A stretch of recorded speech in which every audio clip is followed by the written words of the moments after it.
I'm 92. Trust no one, not even your family. You see these white walls around me, this smell of antiseptic, the slow beeping of machines, the curtain half drawn like it's hiding secrets. This hospital room has become my final classroom. I lie here with needles in my hands, oxygen brushing against my face, and time dripping slower than the IV beside me. The nurses think I'm sleeping most of the time. My family thinks I don't hear their whispers. But when you reach 92, your ears may weaken, your legs may fail, but your understanding sharpens like a blade. I wasn't always this still. Once I ran through fields without shoes. Once I believed that blood meant loyalty and that love meant safety. I believed that if you worked hard, sacrificed enough, forgave endlessly, your own would stand by you like unshakable pillars. That belief carried me through wars, through poverty, through raising children on little food and big dreams. That belief was my greatest strength. It was also my greatest mistake. When I was young, my father told me, family is everything. He said it as if it were law, as if doubting it was a sin. I carried those words into adulthood. I worked 2 jobs, sometimes 3. I built a home brick by brick. I went hungry so my children could eat. I wore the same coat for 10 winters so they could have new shoes for school. And when they smiled, when they ran into my arms, I told myself it was worth it. I trusted that the love I poured into them would return to me when my hands trembled and my back bent. Life has a way of teaching you differently. I don't say trust no one because I hate people. I say it because I have studied them for 92 years. I have watched how quickly loyalty bends when money is involved. I have seen how promises shrink when convenience disappears. I have witnessed how even blood can turn thin when inheritance papers are placed on a table. You want to know when I first learned this lesson? It wasn't in business. It wasn't among strangers. It was at my own dining table. I remember the night clearly. I was in my late 60s then, still strong enough to drive, still respected as the head of the family. My children were grown. They had families of their own. We sat together for dinner, laughter echoing through the house I built. Then someone casually asked about the will, just like that, between bites of food, between jokes. Have you thought about how you'll divide everything? Divide everything, as if I were already gone, as if my life had been reduced to assets. That was the first crack. Small, almost invisible, but cracks spread. Years passed. Illness crept in slowly, like evening shadows. I needed help. At first they argued about who would take care of me. It sounded loving, but beneath the surface, I sensed calculation. Who would get what? Who would carry the greater share? Who would benefit more? Trust no one, not even your family. When you are strong, people orbit around you because you are useful. When you are weak, they measure you. They measure your cost, your burden, your remaining value. I saw it in their eyes when they thought I wasn't looking. I heard it in their voices when they stepped into the hallway to take phone calls. How long do the doctors think? They asked. Not always with cruelty, sometimes with impatience, sometimes with exhaustion, but always with themselves at the center. Don't misunderstand me. They are not monsters. That's the tragedy. They are ordinary, and ordinary people protect themselves first. Lying in this hospital bed, I replay my life like an old film. I see the sacrifices. I see the compromises. I see the secrets I kept to protect others. I trusted that my silence would be appreciated. I trusted that my forgiveness would be remembered. I trusted that my love would be enough. But trust is a currency you must spend carefully. I spent mine freely. I lent money to a brother who promised to return it. He never did. I defended a cousin who later denied knowing me when I needed support. I signed papers I should have read more carefully, because my son said, "Just trust me." I trusted him. Years later, I discovered decisions had been made that benefited him more than me. Do you know what hurts the most?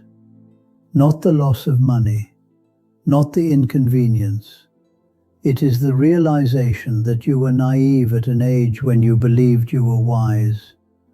At 92, you understand human nature in its raw form. Love exists, yes, but so does ambition. Gratitude exists, but so does greed. Family gatherings are warm, but under the warmth currents move silently. When I was admitted here, they all came running. Flowers, fruits, concerned faces. "We're here for you," they said. I smiled. I held their hands, but I watched. I always watch now. In the hallway, they discuss logistics. Who will handle the house? What about the land? The savings? The jewelry? I hear my name spoken like a project nearing completion. Trust no one, not even your family. Does that mean live in suspicion? No, it means live in awareness. There is a difference. If I could go back, I would still love, I would still provide. But I would protect myself more. I would put things in writing. I would keep control of my assets longer. I would understand that even good people can make selfish decisions when pressure comes. When you are young, you think betrayal comes with warning signs. Raised voices, visible anger. No, real betrayal often arrives with smiles. It arrives in gentle tones. It arrives wrapped in concern. I remember when my health first declined seriously. My daughter insisted I move into her home. "It's for your comfort," she said, and I believed her. For a while it was comfortable, but slowly I felt like a guest in a house that used to echo with my authority. Decisions about my routine were made without asking me. My medications were controlled. My visitors were filtered. It was subtle, but the independence I had guarded for decades slipped away quietly. One evening, I overheard her husband say, "We need to think long term." Long term.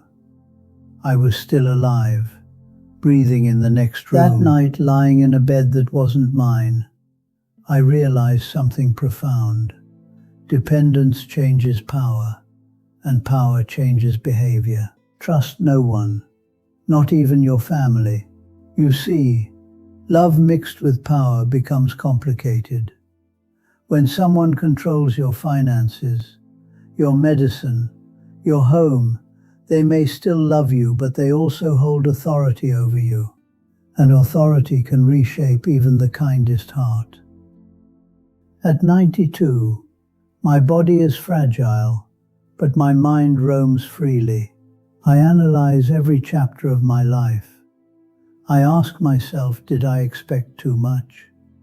Perhaps I expected loyalty without conditions. I expected gratitude without expiration. The world does not operate that way. People change, circumstances change, and sometimes survival instincts override affection. In this hospital room, I have had long nights. Nights when pain keeps me awake and the ceiling becomes my only companion. In those hours, I have stripped my life down to its truths. One truth stands clear: self-reliance is the only foundation that does not crack. If you build your security entirely on others, you gamble with your peace. I look at my hands now, thin skin, blue veins, trembling fingers. These hands built everything. These hands signed papers, held babies, buried friends, and now they rest on a blanket while others decide my schedule. It is a humbling experience. Humbling but also enlightening. I don't blame my children entirely. They live in a world faster and harsher than the one I knew. Responsibilities press on them from all sides. Perhaps they see me as one more responsibility. Perhaps they love me, but their love competes with mortgages, careers, ambitions. Still, the lesson remains. Trust no one, not even your family. Trust yourself first. Keep your independence as long as you can. Keep knowledge of your finances. Keep clarity of your intentions. Do not assume that shared blood guarantees shared values. I remember a friend of mine, long gone now. He once said the biggest mistake is thinking time changes human nature. He was right. Time reveals it. It doesn't transform it. When I was 40, I thought I understood life. When I was 60, I thought I understood people. At 92, I realize understanding never ends. It deepens. A few days ago, I pretended to sleep when my sons were talking near the window. They were discussing repairs needed at my house. One said, "Maybe it's better to sell." The other nodded. They spoke practically, logically, but not once did they ask what I wanted. That is how easily a living person becomes an afterthought. Trust no one, not even your family. If I sound bitter, perhaps there is a trace of it, but there is also clarity. I speak not from hatred, but from experience carved over decades. You must understand something important. Trust is not blindness. Trust should be built on verification, on boundaries, on mutual respect. I gave trust as a gift without requiring accountability. That was my flaw. If you are listening to me, whether you are young or old, learn this before you reach a hospital bed like mine. Keep your dignity protected.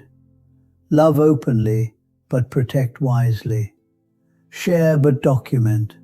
Forgive but remember patterns. As I lie here, sometimes one of my grandchildren comes and sits quietly.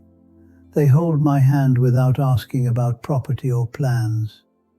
In their innocence, I see purity again. Perhaps it will fade as they grow.